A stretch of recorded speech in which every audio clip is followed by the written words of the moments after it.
बच्चों, मैथमेटिक्स तो लॉजिक को ही जन्म देता है। लेकिन ये चैप्टर बेटा इंफॉर्मेशन बेस्ड है। तो मुझे लगता है कि 11वीं 12वीं का ये पूरा जो फंक्शन है एक साथ पढ़ लेना चाहिए। और हम लोग जो है इस पूरे चैप्टर को कुछ वीडियोज में छोटे छोटे पार्ट में करके डिस्कस करेंगे। तो चलिए हम लोग सीखते हैं कार्टेशियन प्रोडक्ट ऑफ सेट्स, है ना। तो मान लो तुम्हारे पास एक सेट ए है।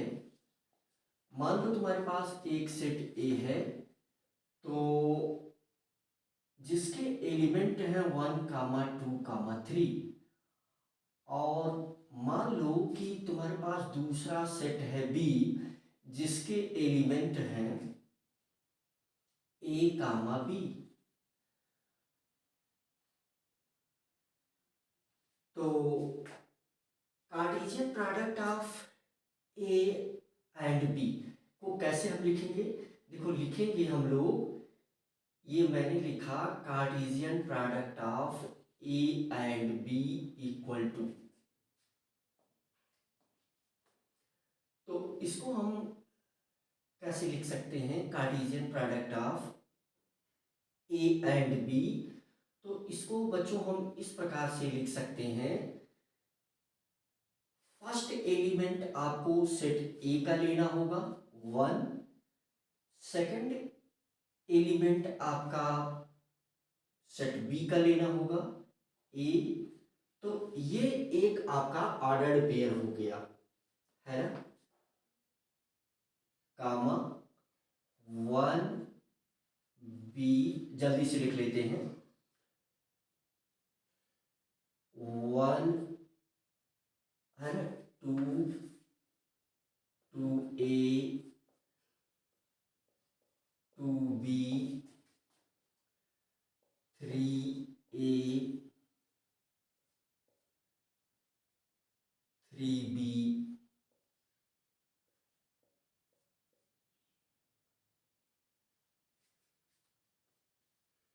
ठीक है बच्चों, तो ये Cartesian product of A and B है। मुझे लग रहा है कि छोटी छोटी बातें ये जल्दी से हम लोग कंप्लीट कर लेते हैं। तो Cartesian product of A and B ये क्या है? तो Cartesian product of A and B एक सेट है, ए सेट है। ये क्या है? ए बी एक सेट है। और ये जो इसके एलिमेंट हैं, इनको हम ऑर्डर्ड पेयर बोले या एलिमेंट बोले। इसमें से किसी भी एक को हम क्या बोल सकते हैं? किसी एक को हम यहाँ पर क्या बोल सकते हैं? मान लीजिए ये हमने ले लिया, तो इसको हम क्या बोलते हैं? Ordered pair. इसको हम क्या बोलेंगे? Ordered pair. ये है ऑर्डर्ड पेयर। ये क्या है? Ordered pair. या इसी को हम क्या बोल सकते हैं? ORR, element of Cartesian product A and B. इसी को हम क्या बोल सकते हैं? Element of Cartesian product, element of Cartesian product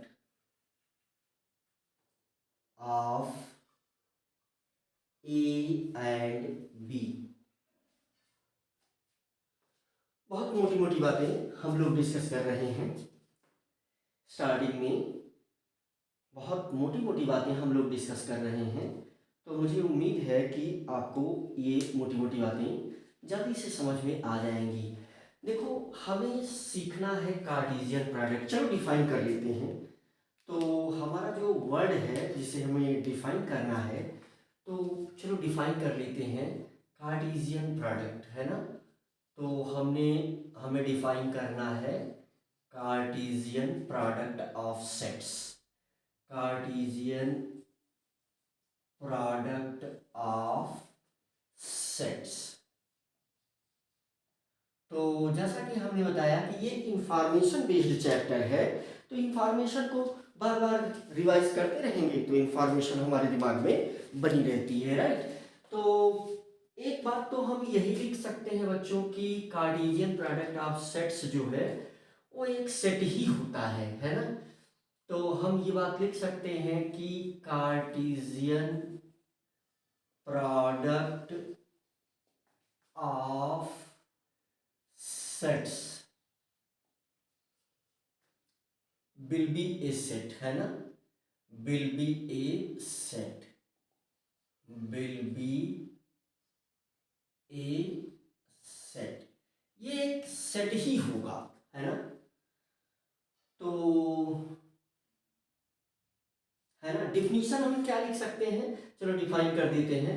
तो कार्टेशियन प्रोडक्ट ऑफ सेट क्या है, तो set of all ordered pair of elements, है ना। चलो इसको डिफाइन कर देते हैं। तो set of all ordered pair, अब ये किसके लिए डिफाइन किया गया है, Cartesian product of two set, चलो बाद में लिख भी देंगे। ऐसे ही आप किसी कार्टेशियन प्रोडक्ट की नॉर्मल सी डिफिनीशन हम लोग लिख सकते हैं। Set of all ordered pairs, set of all ordered pairs of elements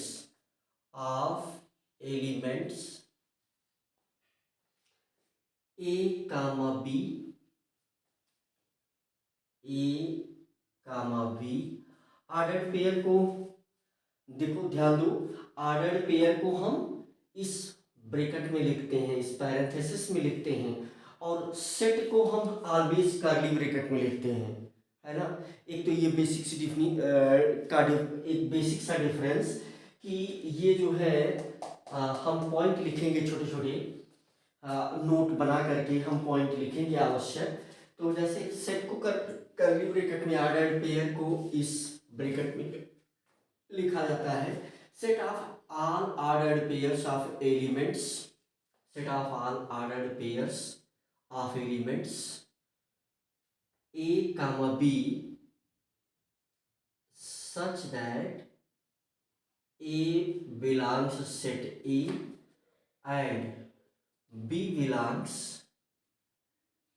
set B is called Cartesian product of, is called Cartesian product of, Cartesian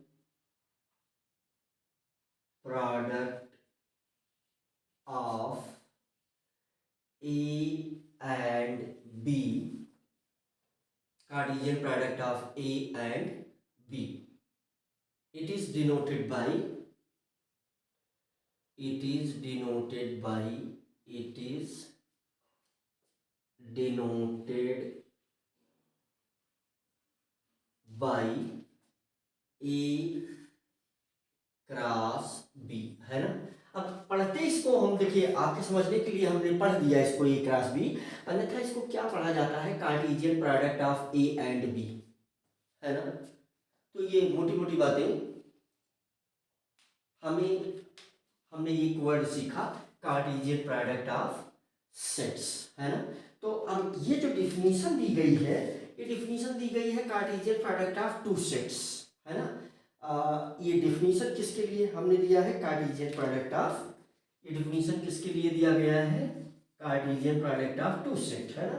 ये डिफिनीशन दी गई है कार्टेशियन प्रोडक्ट, बहुत मोटी मोटी बातें, कार्टेशियन प्रोडक्ट ऑफ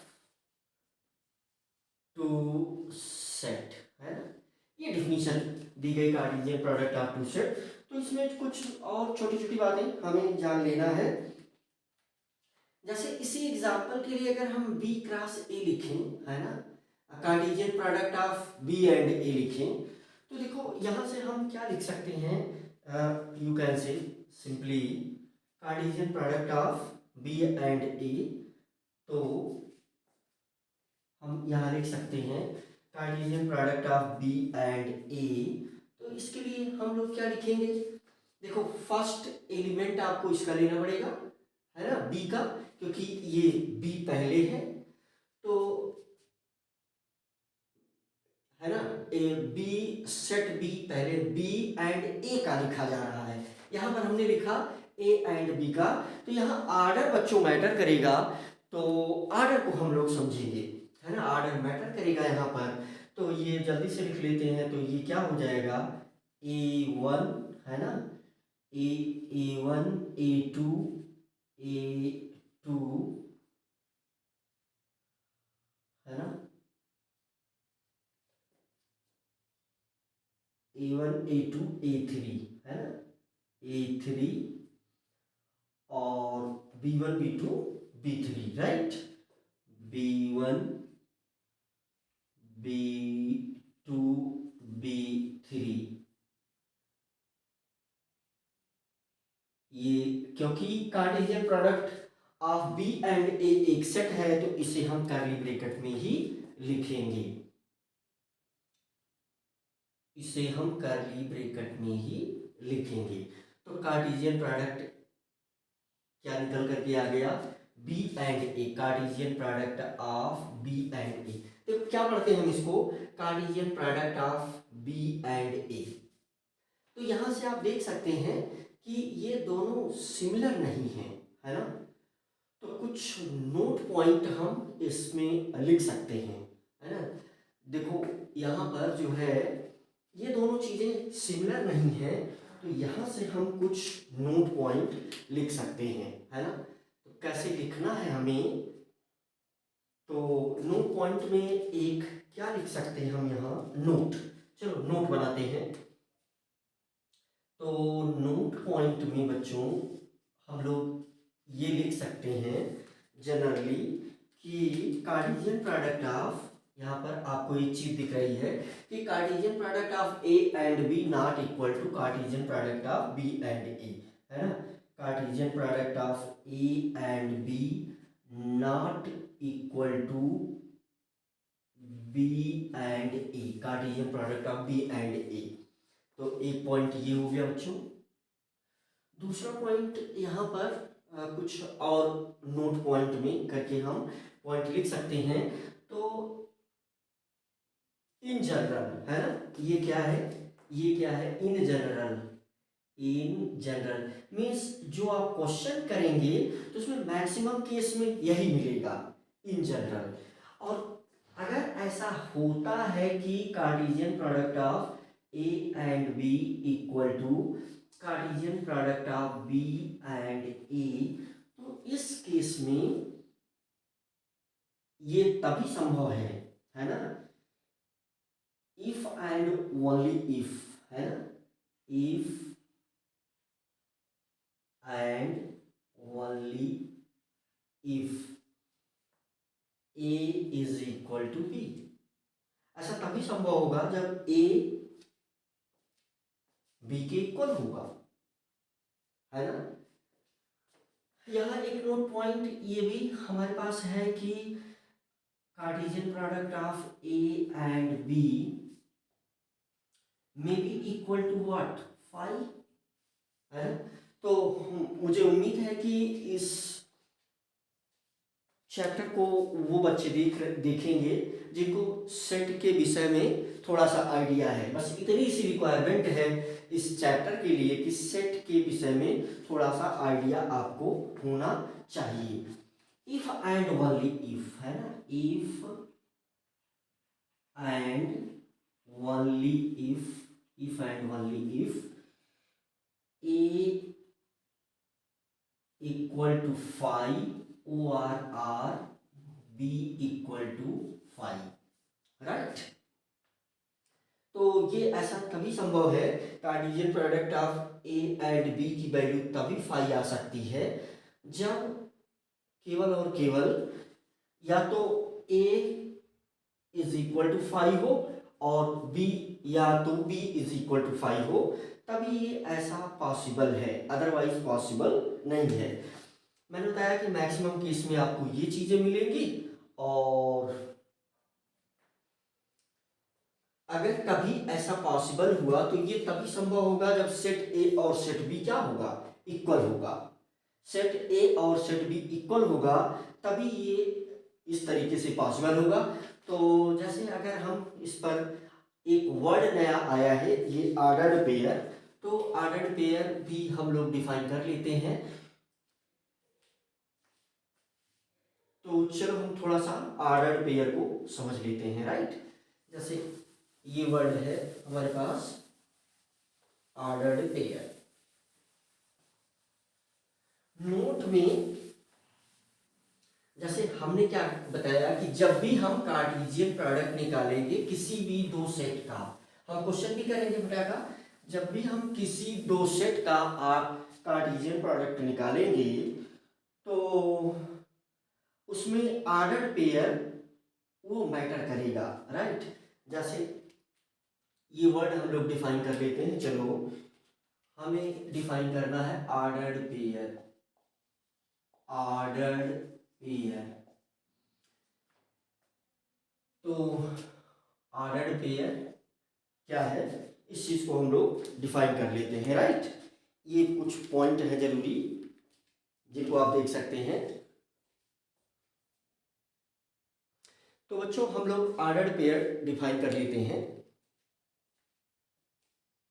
क्या है ordered pair?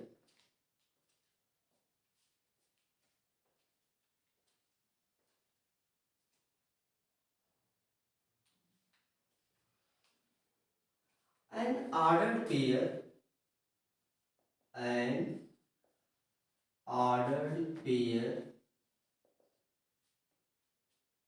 is, an ordered pair is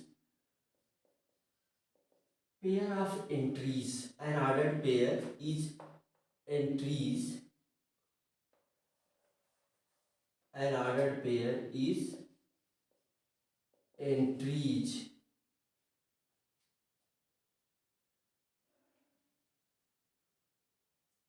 which are present,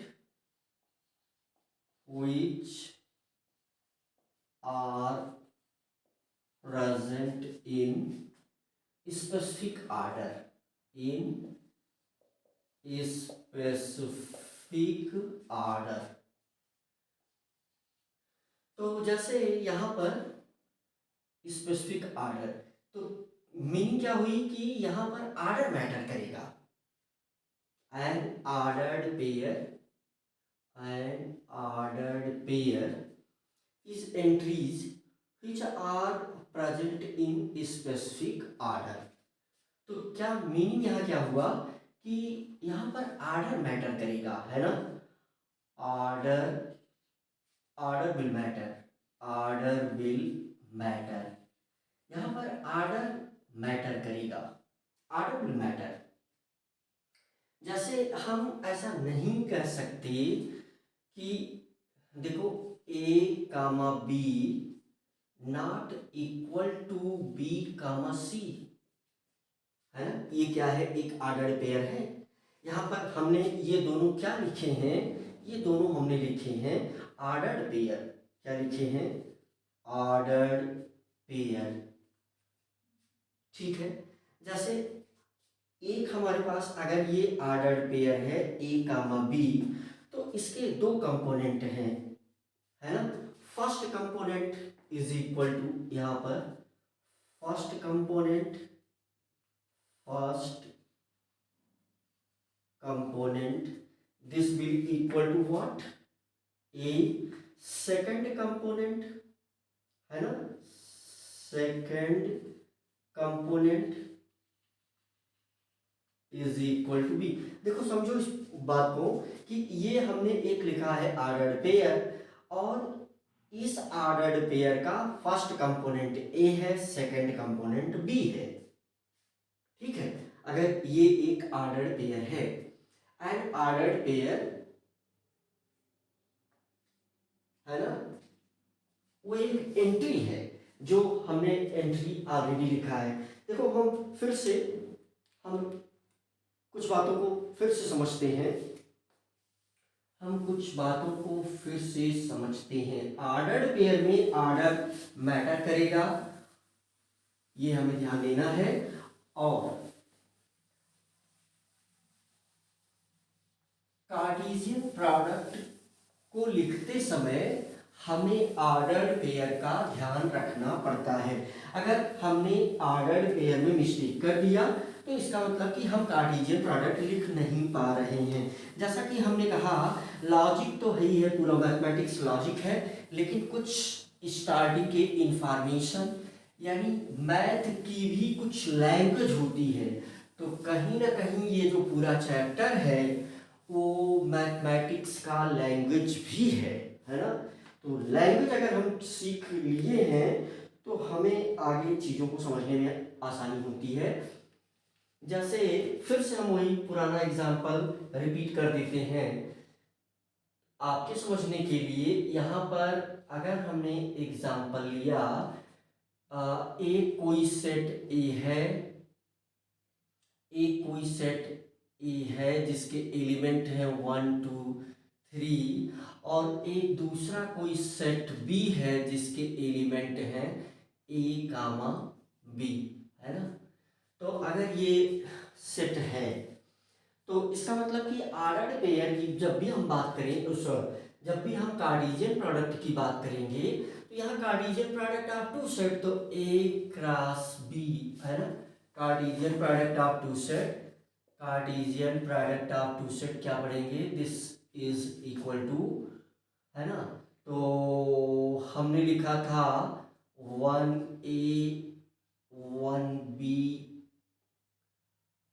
2a 2b 3a 3b। जल्दी से लिखने के लिए, है ना, कामा लगा देते हैं। जल्दी से लिखने के लिए कामा लगा देते हैं यहाँ पर, है ना।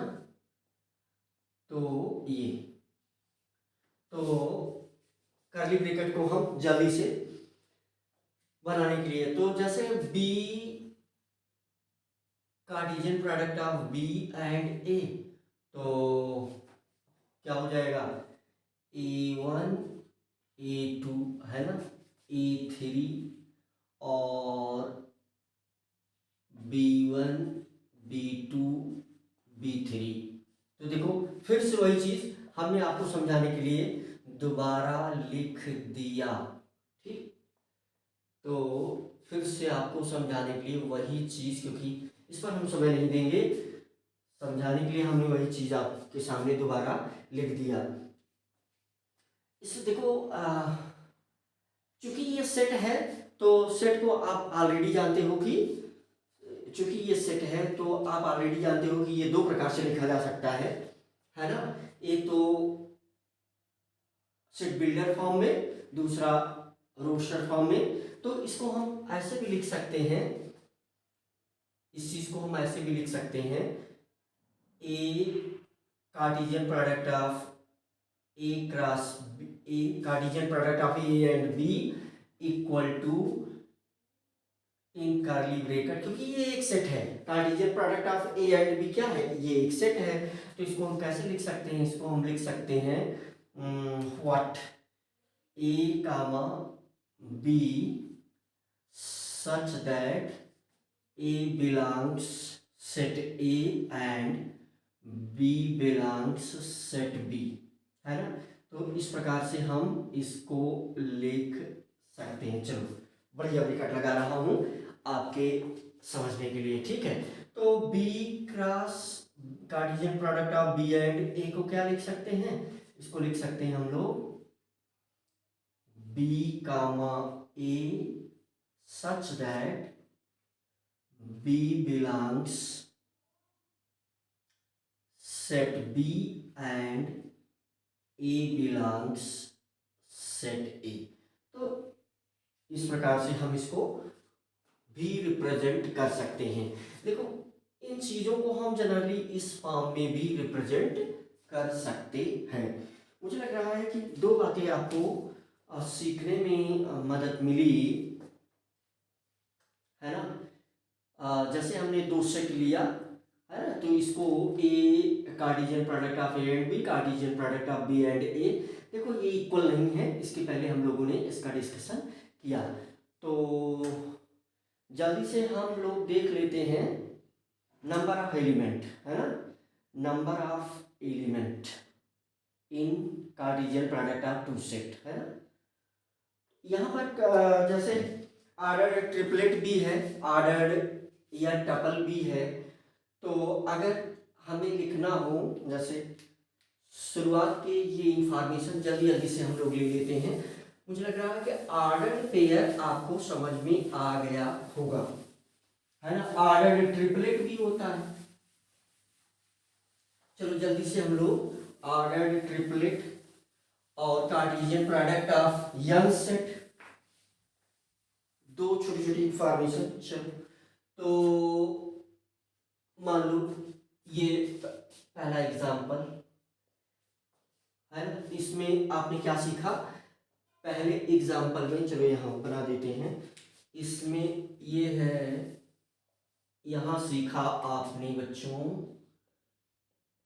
यहाँ सीखा आपने एग्जांपल ए। तो एग्जांपल ए क्या है, फर्स्ट, चलो ए ही समझो।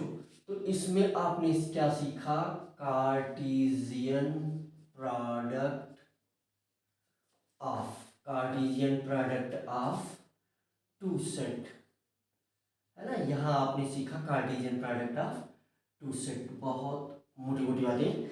जैसे बी में चलो देख लो कुछ और मोटी मोटी बातें। मैंने जैसा कि बताया लॉजिक बहुत थोड़ा सा है, इंफॉर्मेशन अभी अधिक है शुरुआत में। लॉजिक बहुत थोड़ा सा है, इंफॉर्मेशन ही है शुरुआत में। तो फटाफट लिखने के तरीके अगर हमें मालूम है, अगर हम उन चीज़ों को लिख सकते हैं तो इसका मतलब हम समझ भी रहे हैं, है ना। तो यहाँ बी Cartesian product of three set, है ना। तो Cartesian product of three sets. चलो तो मान लो कोई सेट है इस प्रकार से, है ना, और एक ले लेते हैं, और एक ले लेते हैं। मान लो ये जो है चलो ए बी सी तीन सेट लेते हैं। जैसे ए इज इक्वल टू जल्दी से 1, 2, है ना, और b is equal to curly bracket को जल्दी से हम ऐसे ही बना दे रहे हैं, है ना, 1 का a कामा b, है ना। और सेट c है हमारे पास जिसके एलिमेंट हैं x कामा y, है ना, जल्दी से समझने के लिए। तो यहाँ हमें अगर निकालना हो, है ना, a cross Cartesian product of A B and C, है ना। क्या पढ़ेंगे इसको, देखो क्या पढ़ेंगे इसको, Cartesian product of A and B and C, A B and C. तो ये भी क्या होगा अल्टीमेटली कार्टेशियन, इसको देखो इस चीज को हम क्या पढ़ेंगे, Cartesian product of A and B and C, है ना। इसको भी क्या पढ़ेंगे, एक सेट ही है।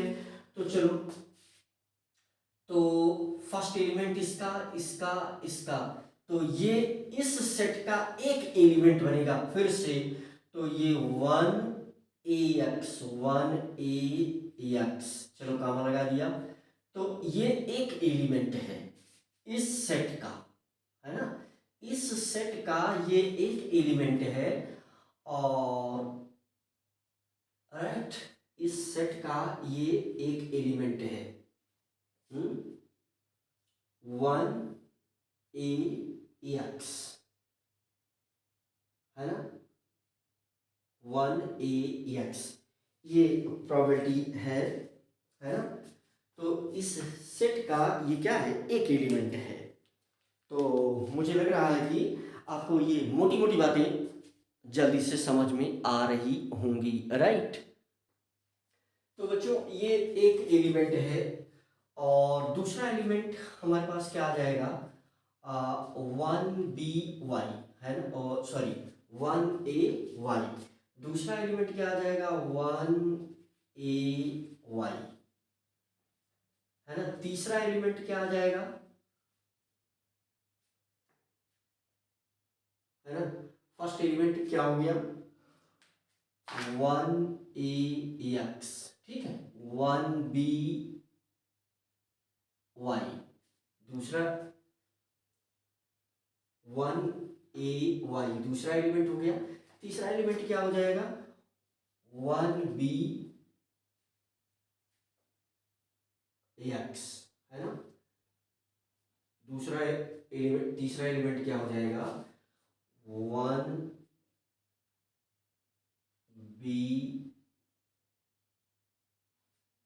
1b x 1b x 1by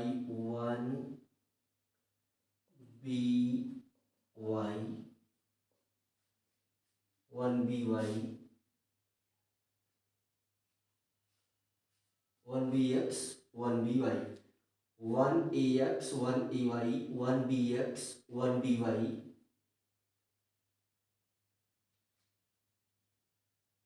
now 2ax क्या हो जाएगा, 2ax 2ay 2ay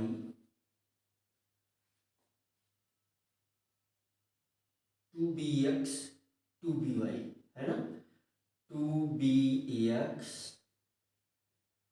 2by 2by, तो ये इतने एलिमेंट हो गए, 2bx 2by कर्ली ब्रैकेट में, क्योंकि ये एक सेट है, तो हम इसको इसमें क्लोज कर देंगे कर्ली ब्रैकेट में। तो कितना एलिमेंट आ गया यहाँ पर, 1 2 3 4 5 6 7 8। तो इसमें सभी को हम क्या बोलेंगे, ऑर्डर्ड ट्रिपलेट। क्या बोलेंगे, ऑर्डर्ड ट्रिपलेट। ऑर्डर्ड, हम बोलेंगे ऑर्डर्ड ट्रिपलेट, या क्या बोलेंगे इसको बोलेंगे हम ऑर्डर्ड ट्रिपलेट, या हम बोलेंगे element of Cartesian product of A cross element of Cartesian product of A B and C, या इसी को क्या बोलेंगे, element of Cartesian product of set A comma B and C. तो आप देख लें, बहुत मोटी मोटी बातें हम लोग डिस्कस कर रहे हैं स्टार्टिंग में, बहुत ही मोटी मोटी बातें हम लोग डिस्कस कर रहे हैं स्टार्टिंग में।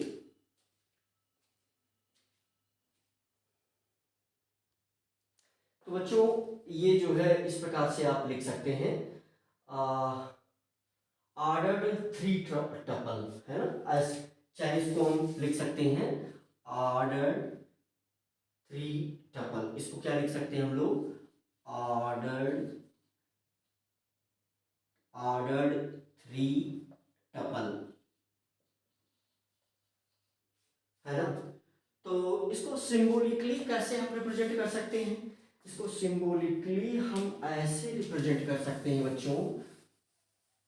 शुरू में एक बार अगर आपने नोट्स बना लिया तो चीज़ें दिमाग में बैठने लगेंगी। तो हम चाहते हैं कि इन मोटी मोटी बातों को जल्दी से निपटा दिया जाए, इसलिए देखो कर्ली ब्रैकेट कभी कभी हम जल्दी से ऐसे लिख ले रखते हैं।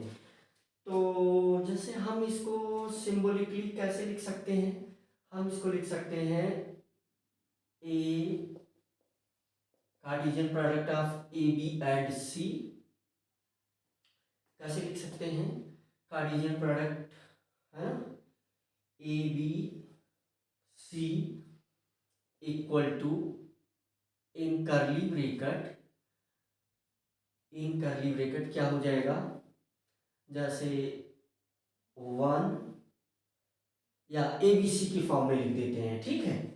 इसके मान लो इसके सारे एलिमेंट को हम ए बी सी, इसके सारे एलिमेंट को हम अगर रिप्रेजेंट कर दें ए बी सी, है ना, इसका सभी एलिमेंट को हम मान लेते हैं ए, इसके सभी एलिमेंट को मान लेते हैं हम बी, लेट कर रहे हैं, इसके सभी एलिमेंट को अगर हम सी मान लिए तो A comma B comma C such that A belongs, है ना, मान लो जनरल, इन जनरल 1 और 2 को हम A1 A2, है ना, कुछ इस प्रकार से, या सभी को हम इन जनरल अगर A, तो A बिलोंग्स A कामा B belongs B and C belongs set C। तो इस प्रकार से हम इसको लिख सकते हैं। Cartesian product of N sets, है ना, Cartesian product of N sets जैसे ए बी सी। तीसरा जल्दी से देख लो सवाल, क्वेश्चन एक दो कर लेते हैं, है ना, ऑर्डर्ड पेयर पर क्वेश्चन कर लेते हैं और कुछ जनरल एनसीईआरटी की क्वेश्चन कर लेते हैं। तो जैसे Cartesian product of N set, N set, N sets, है ना। तो मान लो हमें इसका लिखना है, तो कैसे हम इसको लिख सकते हैं।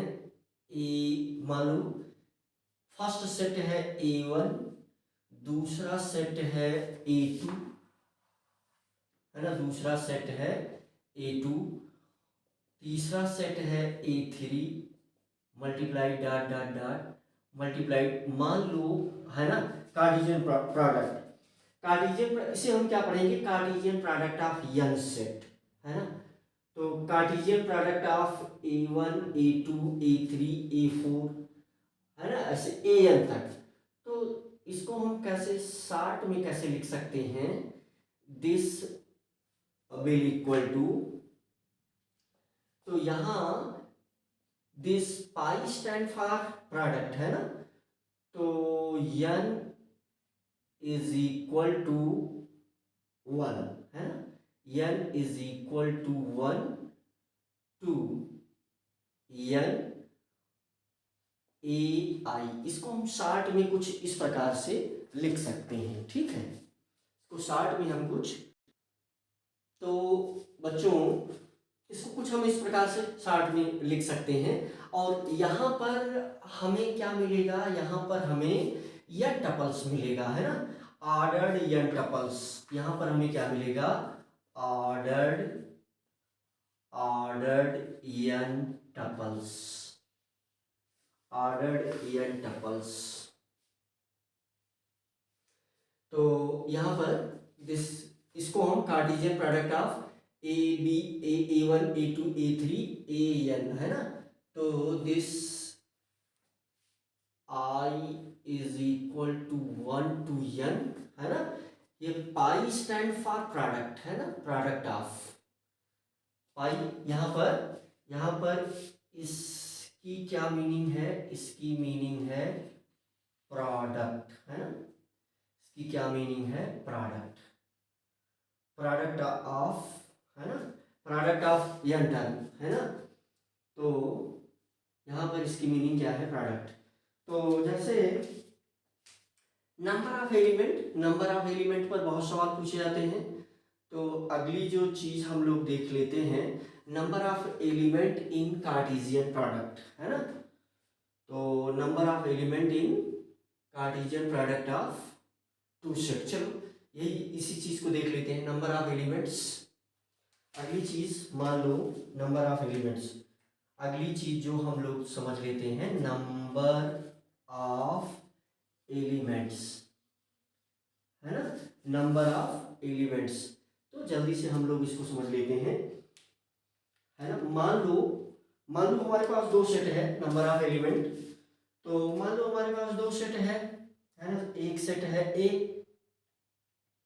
मान लो हमारे पास एक सेट है ए, तो जिसमें नंबर ऑफ एलिमेंट है, मान लेते हैं नंबर ऑफ, ये हमने क्या लिखा, number of element in set A is equal to, मान लो पी है, और number of element in set B, है ना, number of element in set B को हम लेट कर लेते हैं, क्यों है, तो यहां से number of element in Cartesian product of A and B will be equal to P multiplied Q, P into Q, है ना।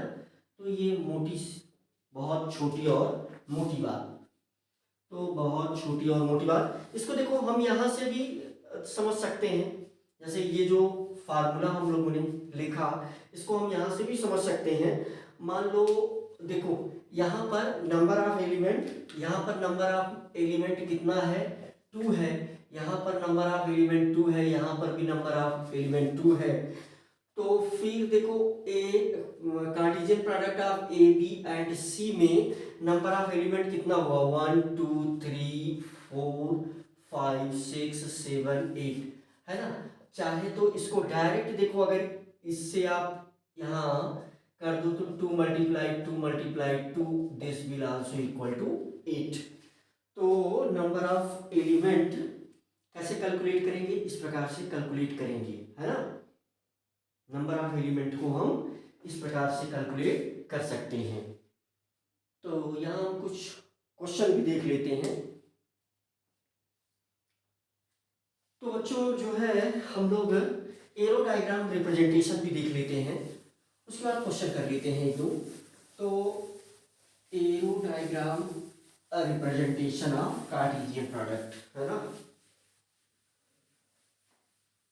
स्टार्टिंग में सिर्फ इंफॉर्मेशन है, लॉजिक वाले पॉइंट बहुत ही कम है। तो कुल मिलाकर के आपको एक बार नोट्स बनाना पड़ेगा, ठीक बच्चों। तो हम लोग जो है arrow diagram representation, arrow diagram representation of Cartesian product. तो ये नई एक चीज छोटी सी समझ लेते हैं। Arrow diagram, arrow diagram representation, arrow diagram representation of Cartesian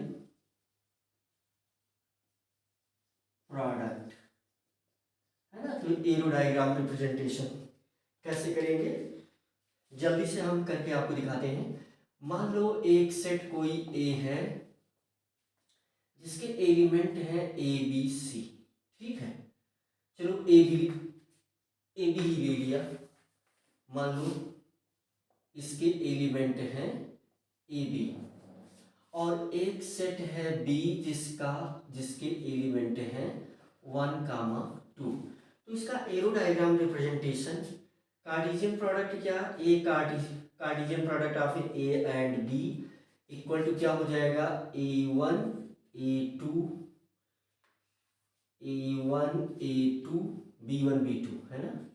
B1 B2 सब में ब्रैकेट लगा दिया और सभी में कामा लगा दिया, ठीक है।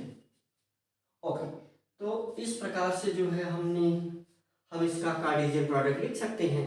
और एरो डायग्राम से कैसे रिप्रेजेंट करेंगे, पहले हम लोग क्या बनाएंगे, ये सेट ए है जिसके एलिमेंट क्या है, ए कामा बी है। ये एक सेट बी है, इसके एलिमेंट क्या क्या है, 1, 2, है ना। तो फिर ए से 1, है ना, और ए से फिर 2। और एरो डायग्राम से कैसे हम रिप्रेजेंट करेंगे, ये 1 और ये B21 B2 2। तो इस प्रकार से हम एरो डायग्राम बना सकते हैं। ग्राफ से भी हम कुछ इस प्रकार से रिप्रेजेंट कर सकते हैं। ग्राफ भी हम जो है इसका कुछ, तो एरो डायग्राम बच्चों हम इस प्रकार से रिप्रेजेंट कर सकते हैं कार्टेशियन प्रोडक्ट का, और ग्राफ भी इसका इस प्रकार से। तो रिप्रेजेंटेशन है ना, representation of Cartesian product by graph. तो रिप्रेजेंटेशन है ना, रिप्रेजेंटेशन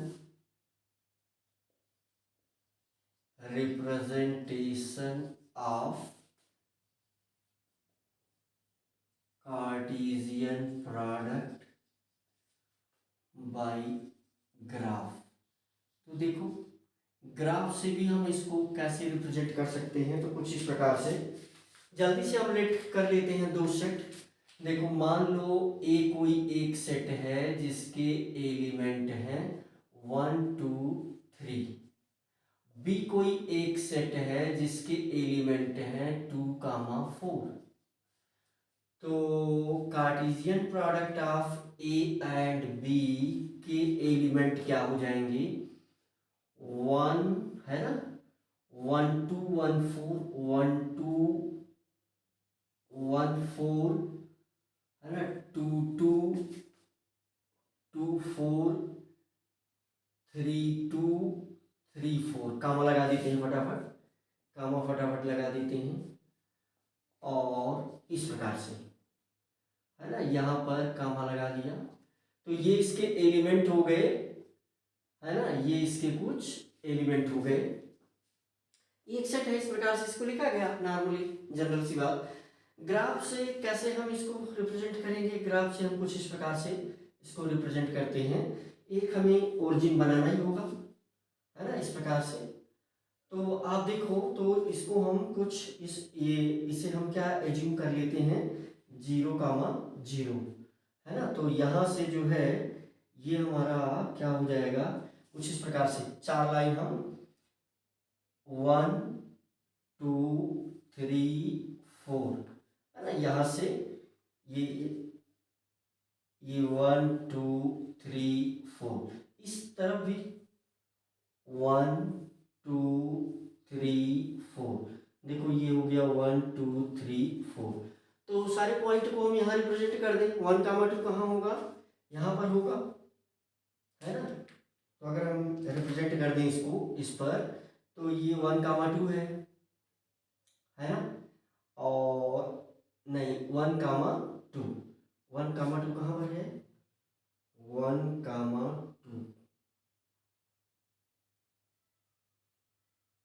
ये सभी को हम कुछ इस प्रकार से रिप्रेजेंट करेंगे। तो 1 2 हमारे पास कहाँ आएगा? 1 2, ये वाला पॉइंट, मुझे लग रहा है छोटी छोटी बातें। ये 1 2 हो गया। और 1 4 क्या हो गया? ये 1 4 हो गया। 2 2 क्या हुआ? 2 2, ये 2 2 हो गया, है ना। 2 4 ये हो गया, ठीक। 3 2, 3 2 ये हो गया। और है ना, 3 2, 3 2 जा 6, है ना। 3 4 ये हो गया हमारे पास, 3 4। सारी पॉइंट हम यहाँ पर लिख देते हैं। जैसे ये क्या है? 1 2 है, ये दूसरा वाला पॉइंट, ये 1 2 है। ये क्या है? 1 4 है। ये वाला पॉइंट क्या है? ये वाला पॉइंट है 2 2, 2 2 है। ये वाला पॉइंट क्या है बच्चों? ये वाला पॉइंट है 2 4 है ना। ये इसके एलिमेंट है। ग्राफ से इसको ऐसे रिप्रेजेंट किया जा सकता है। ये क्या है? 3 2 है ना। ये 3 है, 2 है, 3 2 है। और ये क्या है? 3 4 है, ठीक है। तो ग्राफ से इसको हम इस प्रकार से रिप्रेजेंट कर सकते हैं, है ना।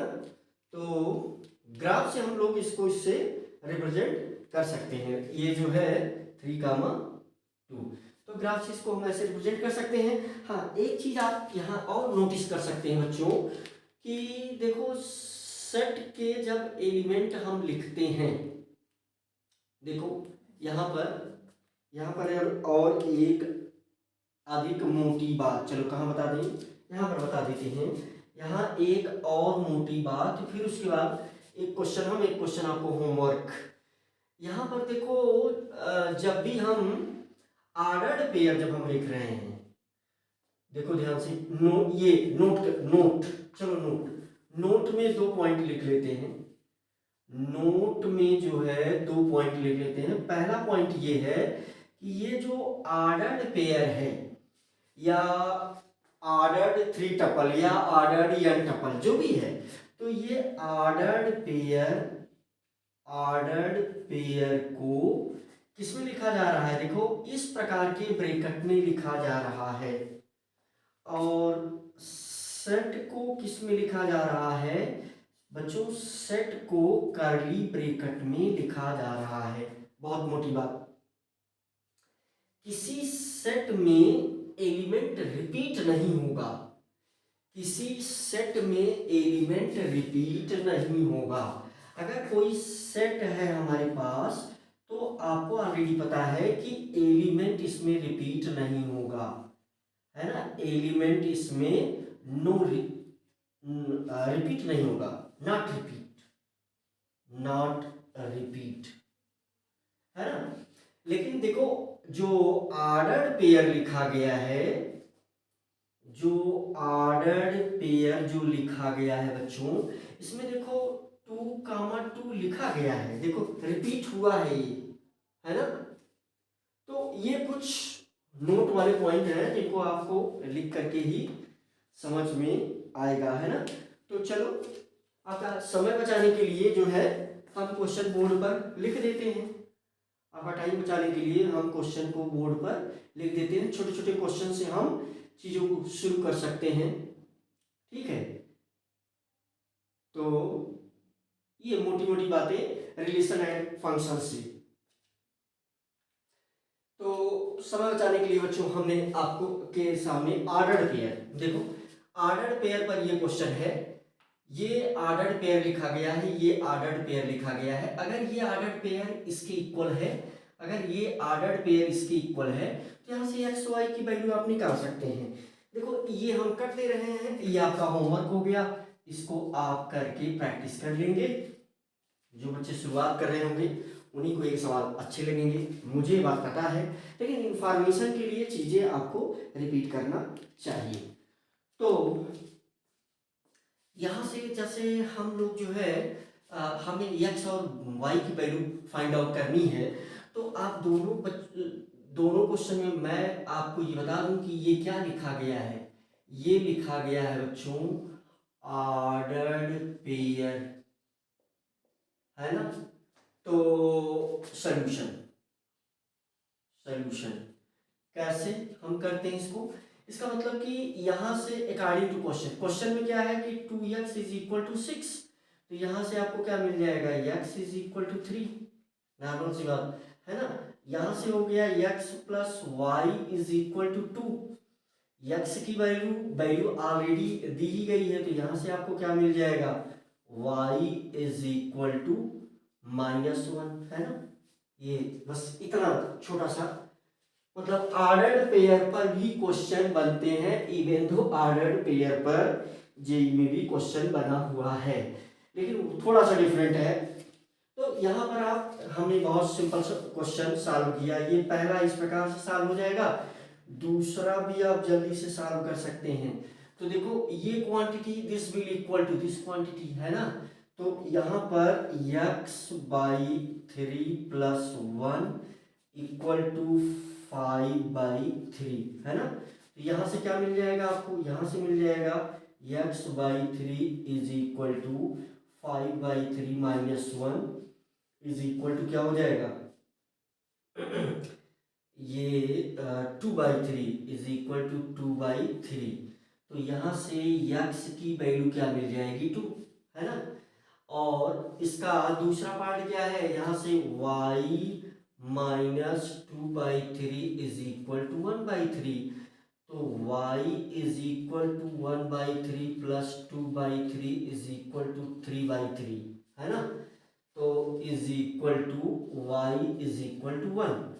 तो इसमें ऑर्डर्ड पेयर, है ना, बातें क्लियर हुई।